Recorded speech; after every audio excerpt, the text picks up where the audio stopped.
Don Westfall, Dan McCarger back here in downtown Mankato as we get set for our final few comments of the night. We'll take a look at some of the highlights and the stats, out-of-town scores, and wrap things up before we get ready for tomorrow night's broadcast. But again, Dan, a 4-3 game after two. It could have been anybody's goal. And all of a sudden, the Mavericks they put it into another gear, and the Nukes did not have an answer for it. They certainly didn't. The scoring got underway with Daniel Brickley making it 1-0 on the power play. Michaelis and McClure with the assist at 5:11 the first period. It's 1-0 Mavericks.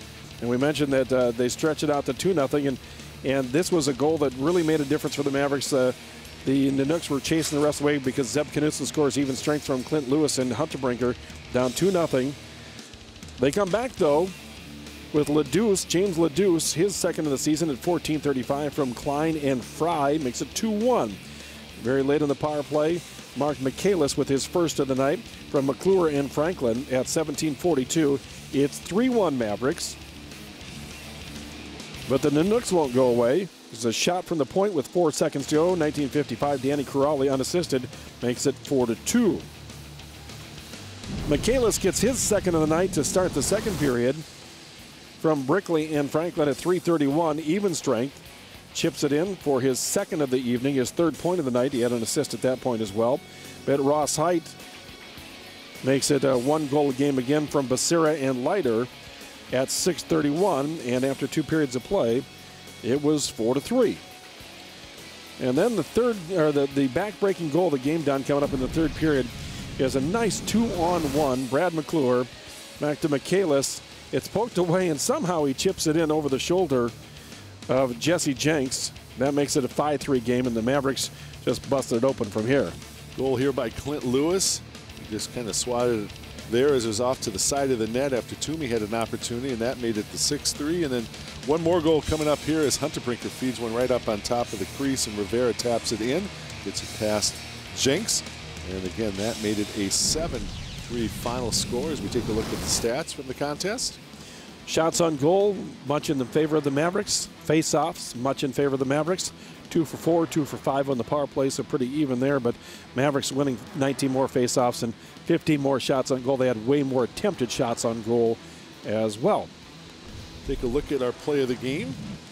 JBL top 4 play of the game is the goal. I mean, just he puts it back between the legs. That's a Sports Center highlight right there. To make that your goal that you're going to get your first ever collegiate hat trick is amazing.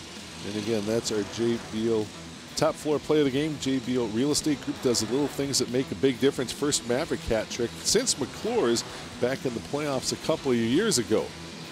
An impressive play, an impressive night there for not only Michaelis, but he is one of many multiple point getters on the night. We talked about Knutson and Hunter Brinker.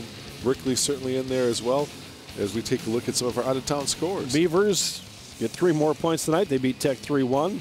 In overtime, Lake Superior State over Bowling Green tonight, so the Mavericks gain some ground on Bowling Green. Northern Michigan and Alaska Anchorage are underway. Wisconsin and Omaha tied at 3 in the third. St. Cloud shuts out Western Michigan tonight. Denver is shutting out Colorado in the second 2-0. Gophers leading Ohio State 4-3 in the third period. They're just underway in the third period. Penn State wins big over Michigan. It's Harvard over St. Lawrence tonight. Boston over Providence. Massachusetts over Notre Dame 5-4. And UConn beat UMass Lowell 3-2 tonight. There are the WCHA standings, and those are current after tonight's game. Mavericks just a point behind Bowling Green for third place with 19 points.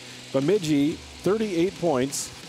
Tech losing tonight, down by 11 points. And then Bowling Green down 18. Mavericks down 19 points to the Beavers. But at least they kept ground with the Beavers and gained ground on the team directly above them. And that's how you kind of move up in the standings. Catch up to Bowling Green, then worry about Tech, then worry about the Beavers after that.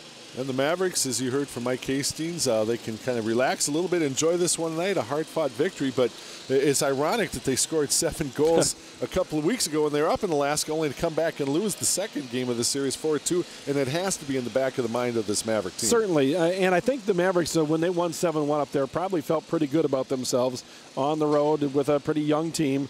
This is a little bit more veteran team now. They played for quite a bit longer in the season.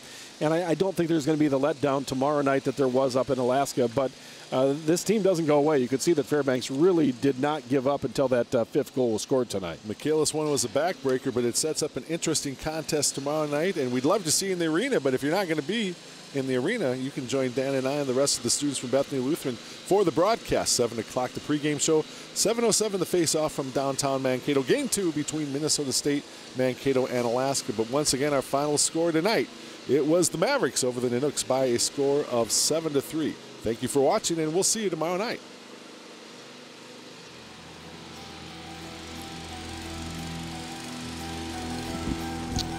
Alrighty.